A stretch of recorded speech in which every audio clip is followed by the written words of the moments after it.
नमस्कार, स्वागत है आप सभी का। मैं हूं आपके साथ ऋषु त्यागी। 2024 के शुरुआती 4 महीने में ही साइबर अपराधियों ने भारतीयों को 1750 करोड़ रुपए से अधिक का चूना लगा दिया है। ये जानकारी राष्ट्रीय साइबर अपराध रिपोर्टिंग पोर्टल पर दर्ज 7,40,000 से ज्यादा शिकायतों से मिली है, जिसे गृह मंत्रालय द्वारा मैनेज किया जाता है।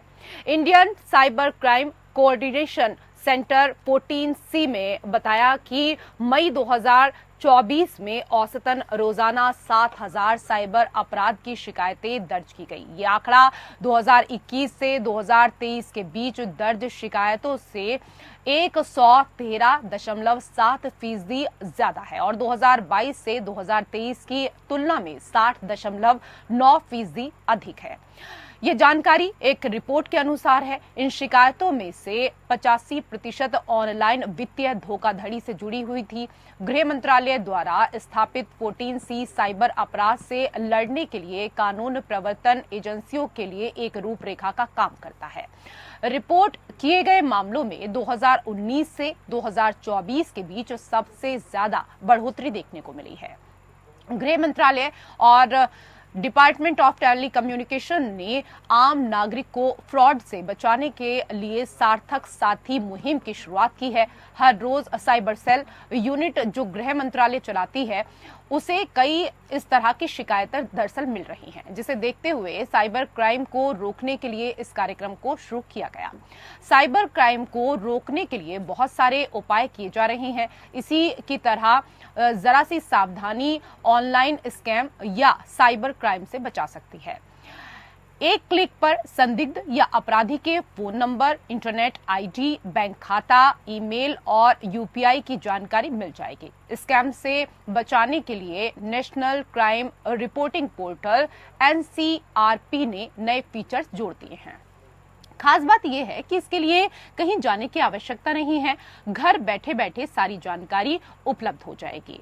बढ़ते साइबर अपराधों को देखते हुए केंद्रीय गृह मंत्रालय ने NCRP पोर्टल की शुरुआत की थी। इस पोर्टल पर अभी तक स्कैम या क्राइम का पीड़ित व्यक्ति शिकायत करता था, लेकिन हाल ही में नए ऐसे फीचर्स जोड़े गए हैं जिसका प्रयोग करने से ठगी से बचा जा सकता है। SP साइबर जितेंद्र सिंह के मुताबिक पोर्टल में इस दौरान काफी ऑप्शंस हैं। इसे ओपन करते ही हिस्ट्री खुल जाएगी। पीड़ित व्यक्ति उसके नंबर, बैंक खाता, ईमेल, इंटरनेट मीडिया प्रोफाइल और यूपीआई नंबर की जानकारी ले सकता है। पीड़ित के पास आए फोन या ईमेल संदिग्ध हैं और उससे कोई अपराध हुआ है तो पोर्टल पर एक क्लिक पर जानकारी मिल जाएगी। इतना ही नहीं, सोशल मीडिया के माध्यम से दोस्ती कर ठगी करने वाले विदेशी ठगों की जानकारी भी इस पोर्टल से मिल जाएगी।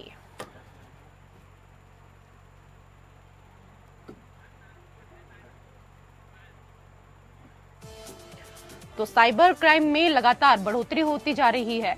2019 में 26,000 से ज्यादा शिकायतें दर्ज की गई थी। 2020 में 2,57,777 मामले दर्ज हुए। 2021 में 4,52,414 मामले दर्ज किए गए। इसके साथ ही 2022 में 9,66,790 मामले सामने आए। 2023 में 15,56,218 मामले दर्ज किए गए। 2024 के पहले 4 महीने में 7,40,957 शिकायतें दर्ज की गई। 2023 में इन्वेस्टमेंट फ्रॉड की 1 लाख से ज्यादा घटनाएं सामने आई। 2024 के शुरुआती 4 महीने में 4,599 मामलों में डिजिटल धोखाधड़ी के मामले सामने आए। 4,599 मामलों में 120 करोड़ रुपए का नुकसान हुआ।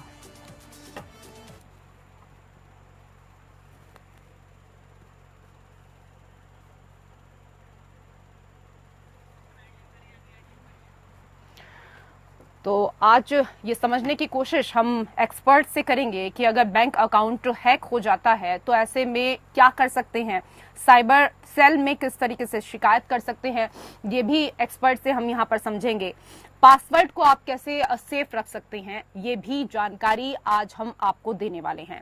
इसके साथ ही जब आप ऑनलाइन ट्रांजैक्शन करते हैं तो कौन कौन सी ऐसी चीजें हैं, कौन कौन सी ऐसी सावधानियां हैं जो आपको बरतने की आवश्यकता है, ये भी जानकारी आज आपको एक्सपर्ट देने वाले हैं। इसके साथ ही ऑनलाइन धमकी मिलने या फिर ब्लैकमेल अगर आप हो रहे हैं तो ऐसी स्थिति में आप क्या कर सकते हैं, ये भी आपको आज एक्सपर्ट यहां पर बताएंगे। तो आपको बता दें कि साइबर अपराधियों का जो आतंक है वो बढ़ता जा रहा है और 4 महीने की अगर बात करें तो 4 महीनों में भारतीयों को 1750 करोड़ का चूना अभी तक लग चुका है। Indian cyber crime coordination centre ने बताया कि मई 2024 में औसतन रोजाना 7000 साइबर अपराध की शिकायतें दर्ज की गई हैं। तो साइबर क्राइम से कैसे बचें, ये आज आपको हमारे विशेषज्ञ बताएंगे। 2 विशेष अतिथि हमारे साथ जुड़ चुके हैं, उनका परिचय आपके साथ करा देते हैं। हमारे साथ डॉक्टर पवन दुग्गल जी जुड़ गए हैं, आप साइबर एक्सपर्ट हैं, बहुत स्वागत है सर आपका। और हमारे साथ पूर्व एसीपी दिल्ली वेद भूषण जी भी जुड़ चुके हैं, सर आपका भी बहुत स्वागत। दुग्गल जी, सर साइबर क्राइम के जिस तरह से मामले बढ़ रहे हैं और हम ऐसी स्थिति में हैं जब इंटरनेट से अपनी निर्भरता कम नहीं कर सकते, क्राइम भी इतनी बार पैटर्न बदलता है कि पुराने टिप्स भी काम के नहीं रहते। ऐसे में उपभोक्ताओं को सुरक्षित साइबर वर्ल्ड कैसे मिल सकता है? देखिए, अगर आप संपूर्ण सुरक्षा चाह रहे हैं इंटरनेट पर तो वो संभव नहीं है। उसका कारण ये है कि इंटरनेट पर जो साइबर सिक्योरिटी एक रिलेटिव टर्म है। जो कल सुरक्षित था वो आज साइबर सुरक्षित नहीं है, और जो आज साइबर सुरक्षित है वो कल बिल्कुल भी साइबर सुरक्षित नहीं होने वाला। तो एक कांस्टेंट जर्नी है, एक यात्रा है जिसको हमें तय करना है, इस बात को समझना होगा। लेकिन आज भारतवर्ष में 2 यूनिक प्रकार की क्रांतियां चल रही हैं जिनसे हमको अवगत होने की आवश्यकता जी। इंडियन पॉलिसी में सर मैं वापस से सर आपके पास आऊंगी। आपकी आवाज थोड़ा ब्रेक होकर हमारे पास आ रही है, और जो सवाल मैंने आपसे किया सर समझने की मैं आपसे कोशिश करूंगी आगे। लेकिन वेद Bhushan ji, sir cyber crime के माध्यम से 4 महीने में 1750 करोड़ का चूना लगा है भारतीयों को, और ये तो सिर्फ आर्थिक अपराध है, मानसिक प्रताड़ना और तमाम प्रतिबंधित गतिविधियां भी इसके माध्यम से चल रही हैं। सर जिस अनुपात में साइबर अपराध बढ़ा है, क्या उसी हिसाब से अपराध निरोधक जो संस्थाएं हैं, पुलिस आदि ने अपने आप को उसके लिए तैयार किया है क्या सर? देखिए रेशु, जब से कोविड आया उसके बाद से जिस तरह से इंटरनेट का पूरे हिंदुस्तान में कहूं बल्कि पूरी दुनिया में इस्तेमाल हुआ है, अकेले हिंदुस्तान में ही लगभग 80 करोड़ लोग हैं जो इंटरनेट का इस्तेमाल करते हैं। तो जब ये इंटरनेट इतनी तेजी से आया है तो उसी हिसाब से अपराध भी उस रैपिड स्पीड से आया, बहुत ज्यादा तेज गति से आया है। क्योंकि जो इसका जो हमारे लॉज है, आईटी लॉज है, वो वीक है, हम उन पर एक्सेस नहीं कर सकते, उनके ऊपर चेक और बैलेंसेज नहीं कर सकते, उनके ऊपर इंस्टेंट एक्शन नहीं ले सकते, उसका फायदा उठाते हैं। दूसरा, ये जो साइबर अपराधी हैं, साइबर एक ऐसा हब बन चुका है जो अक्रॉस वर्ल्ड है, वर्ल्ड इज वन। और ये कहते हैं सावधानी हटी और दुर्घटना हुई।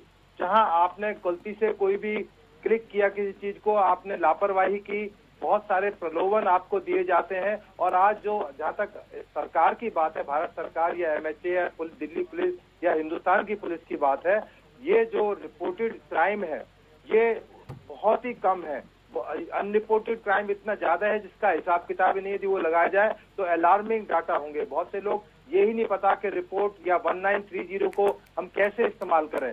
केवल उसका बचाव का एक ही तरीका है कि जिस तरह आज आपने प्रोग्राम रखा है, तमाम सोशल मीडिया इस तरह की बड़ी डिबेट करे, बड़े सेमिनार हो, लोगों को ट्रेन किया जाए, बताया जाए कि किस तरह से क्राइम से बचा जा सकता है। अदरवाइज इसका कोई रास्ता नहीं है। कितनी भी आप पुलिसिंग कर लीजिए, कितने भी आप लोगों को बता दीजिए, जब तक आप अवेयरनेस नहीं लाएंगे कि किस तरह से बचाव किया जाए, अननोन नंबर को ना उठाया जाए। अभी रिसेंटली एक नया ट्रेंड आया है, +92 नंबर से, जो दुबई का नंबर है, वहां से कॉल आ रही है कि आपके बेटे को पुलिस ने अरेस्ट कर लिया, बाकायदा पुलिस की यूनिफॉर्म में एक आदमी आपको नजर आएगा, वो आपसे रैंसम कॉल करेगा, आपको कॉल काटने का मौका भी नहीं देगा, बोलेगा अभी पैसे डालिए, 40,000 रुपए डाल दीजिए। कल का ही इंसिडेंट में बता रहा हूँ, उसको इतना फोर्स कर दिया, वो आदमी इतना डर गया, उसने मुझे फोन किया कि मैंने 10,000 रुपए डाल दिए। मैंने कहा आपके पैसे तो गए, आप 1930 पर कॉल कीजिए और जो आपका अपना थाना है वहाँ रिपोर्ट कराइए। तो इसका एक ही तरीका है, केवल अवेयर किया जाए, क्योंकि जो इंटरनेट के यूजर्स हैं आज गांव देहात शहर दिल्ली मेट्रोपॉलिटन सिटी तमाम जगह है, और सबसे बड़ी ताज्जुब की बात है पढ़े लिखे लोग जो तमाम चीजों को जानते हैं समझते हैं, उसके बावजूद भी इस तरह के छल करम के आ जाते हैं। बिल्कुल सही आपने कहा सर, पढ़े लिखे लोग ज्यादा शिकार इसका हो रहे हैं, ये तो हम देख रहे हैं। लेकिन डॉक्टर पवन दुग्गल जी, सर जो मैंने आपसे प्रथम सवाल किया था उस पर तो आप मुझे जवाब दीजिएगा ही और हमारे दर्शकों को भी। इसके साथ ही सर ये भी बताइएगा कि इंटरनेट के अधिकतर उपभोक्ता उसके लाभ जोखिम और सावधानियों से अवगत नहीं है, उनके लिए कोई सामान्य टिप्स जिससे कि वो साइबर क्राइम से बचे रहें? सर आवाज मिल पा रही है आपको? चलिए लगता है आवाज नहीं पहुंच पा रही है, संपर्क साधने की कोशिश हम फिर से करेंगे। लेकिन वेदभूषण जी सर, क्योंकि आप थोड़ा हमारे दर्शकों को भी यहाँ पर समझाइए, इससे पहले भी आप समझा रहे थे कि अवेयर होना बहुत ज्यादा जरूरी है, क्योंकि साइबर क्राइम के जो विक्टिम हैं वो किस तरह से पुलिस से संपर्क कर सकते हैं और कैसे वो इन चीजों से बच सकते हैं, ये समझना चाहेंगे आपसे।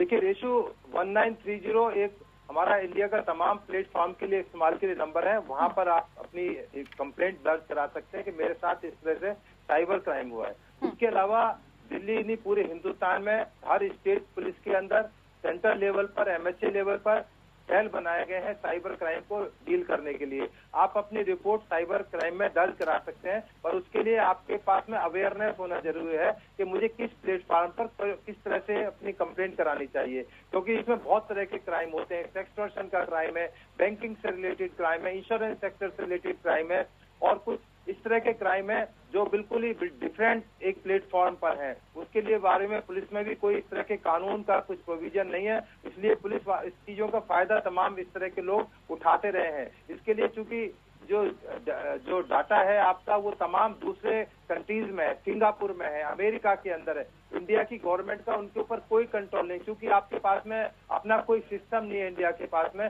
हमें तमाम फेसबुक गूगल व्हाट्सअप तमाम दूसरे कंट्रीज पर डिपेंड करना है, और उन्होंने अपने आप ही नहीं रखे, उन्होंने सिंगापुर में रखे हैं, दूसरे कंट्रीज में रखे हैं।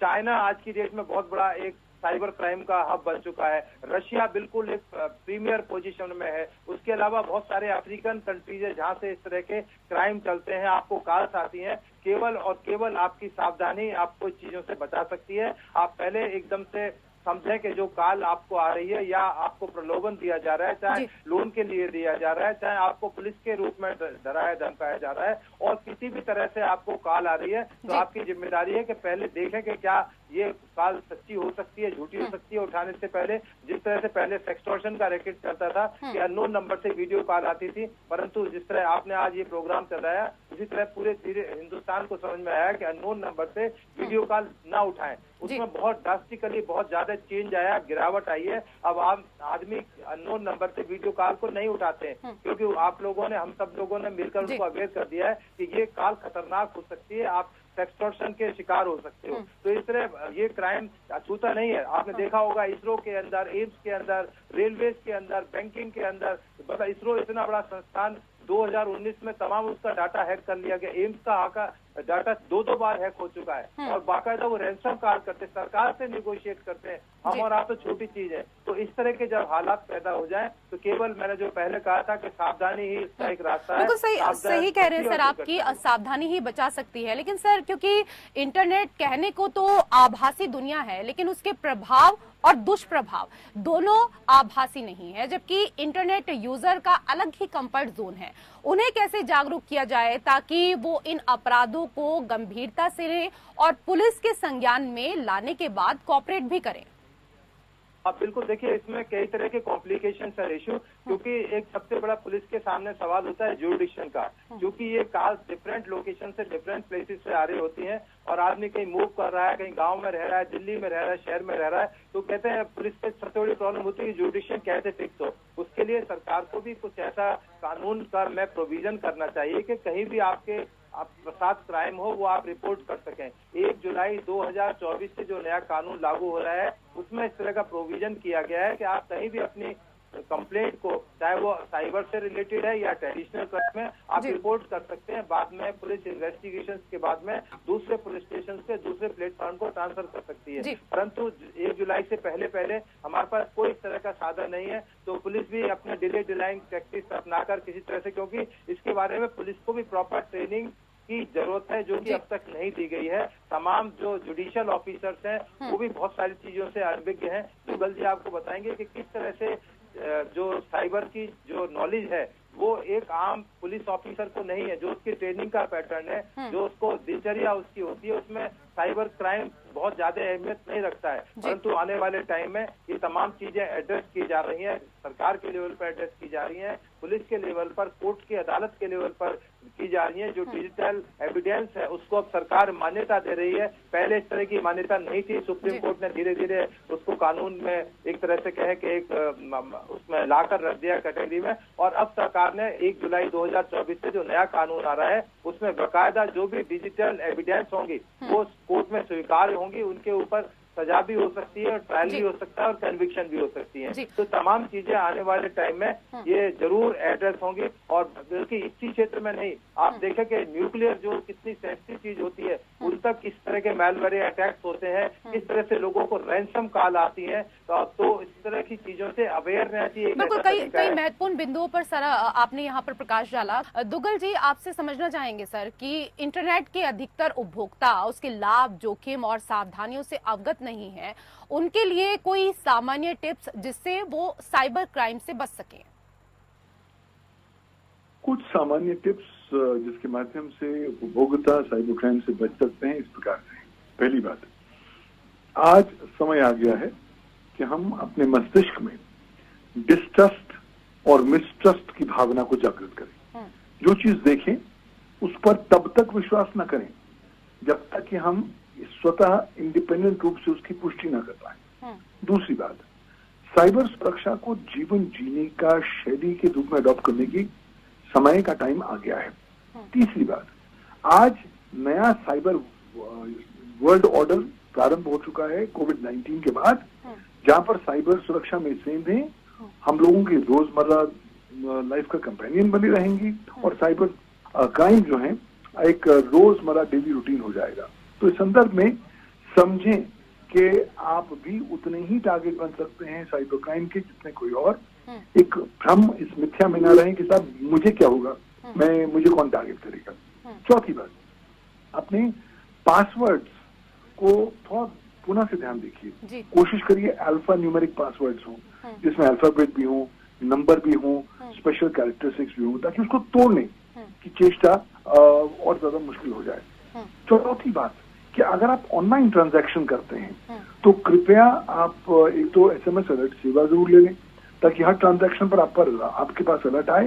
दूसरी बात, अपनी हर प्रकार की ऑनलाइन ट्रांजैक्शन की स्टेटमेंट हर दूसरे दिन पर एक बार नजर डाल लें। कोई ऐसी ट्रांजैक्शन तो नहीं है जो आपने नहीं कर दी है। अगर ऐसी कोई ट्रांजैक्शन है तो आप कृपया चुप नहीं बैठेंगे, उसको रिपोर्ट करेंगे। रिपोर्ट करने के लिए आपके पास कुछ विकल्प हैं। आप तुरंत 1930 यानी कि राष्ट्रीय साइबर क्राइम हेल्पलाइन नंबर को कॉल कर सकते हैं 1930 और अपनी शिकायत दर्ज करा सकते हैं। आप राष्ट्रीय साइबर क्राइम रिपोर्टिंग पोर्टल पर जा सकते हैं जो है cybercrime.gov.in, वहां पर ऑनलाइन शिकायत भी दर्ज करा सकते हैं। जागरूक रहेंगे, सतर्क रहेंगे, सावधान रहेंगे, कॉमन सेंस का इस्तेमाल करेंगे, डर और पैनिक में नहीं आएंगे, और कुछ भी प्रलोभन हो, कितनी भी बड़ी टेम्पटेशन हो, उसको आपने गिवन नहीं करना है। क्योंकि आपको समझना है कि जितने आप केयरफुल हो जाएंगे, सावधान हो जाएंगे अपने डेटा के प्रति, अपने कॉन्फिडेंशियल इंफॉर्मेशन, अपने पर्सनल डेटा के प्रति, उतनी कम चांसेस हो जाएंगे कि आप साइबर क्राइम के शिकार बन पाएंगे। बिल्कुल सही आपने कहा सर, इसके लिए सावधानी बरतने की आवश्यकता है, केयरफुल होने की आवश्यकता है। अक्सर लोगों को देखा गया है कि वो बहुत ज्यादा पैनिक हो जाते हैं ऐसे मामलों में और कहीं ना कहीं डर जाते हैं। सर, साइबर क्राइम को लेकर के क्या क्या कानूनी प्रावधान है जिसका उपभोक्ता सहारा ले सकते हैं, क्योंकि जानकारी के अभाव में अधिकतर साइबर क्राइम के मामले तो दर्ज ही नहीं होते। देखिए, आज भारत के पास कोई डेडिकेटेड साइबर क्राइम कानून मौजूद नहीं है, लेकिन इसका ये तात्पर्य नहीं है कि हम साइबर क्राइम के लिए कोई लीगल प्रोविजन रखते नहीं है। हमारे यहाँ भारत का सूचना प्रौद्योगिकी कानून है सन 2000 का, इंफॉर्मेशन टेक्नोलॉजी एक्ट 2000, जिसमें एक सेपरेट अध्याय है, चैप्टर रोमन 11, जिसमें विभिन्न प्रकार के साइबर क्राइम्स को परिभाषित किया गया है और उसमें विभिन्न प्रकार की सजाओं के प्रावधान भी दिए गए हैं, जिसकी सजा शुरुआत होती है 3 साल से और आजीवन कारावास तक चलती है। फाइन्स की शुरुआत होती है 1 लाख रुपए से और 10 लाख रुपए तक चलती है। साथ ही साथ भारत की सूचना प्रौद्योगिकी कानून ने भारतीय दंड संहिता के प्रावधानों को भी संशोधित कर दिया है और विभिन्न प्रकार के इलेक्ट्रॉनिक जो क्राइम्स हैं, साइबर क्राइम्स हैं, उसको भारत के इंडियन पीनल कोड की परिभाषा में भी ले आए हैं। तो बहुत सारे साइबर क्राइम्स हैं जो आईपीसी में डिफाइंड है, हम उनको भी इन्वोक करते हैं।